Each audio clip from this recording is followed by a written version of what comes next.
Minu juurde on jõudnud Brent Lepistu FC Florast. Brent, tasavärgine mäng, korralik andmine käis. Sinu kommentaar, miks lõppes mäng täiekaotusega, mitte võiduga? Raske hinnata seda, aga esimene poolega ma arvan, et me olime selgelt üle. Selgelt parem meeskond, kõik oli kontrolli all. Teine pooleg, algus kuidagi, ma ei tea, andsime initsiatiivi jälle mitteteadlikult ära.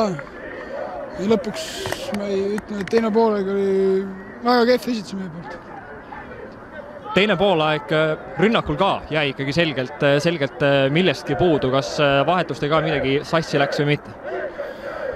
Ma ei ütleks, et sassi läks, et me siin teise poole algus ei saanud käima hästi, proovisime siin ühtemoodi, teistmoodi. Et ma arvan, et treenerid ise ka siin pingutasid kõvasti, et seda mängu nii-öelda meie poole pöörata, aga ei tea jah, ilmselt Levadia siis tahtis rohkem teha. Keeruline muidugi kohe pärast sellist mängu kokku võtta hooaeg, aga üle selles mõttes, et ülest alla see hooaeg läks, lõpuks ikkagi võiks öelda, et Flora hooaja lõpp oli ikkagi positiivne noota.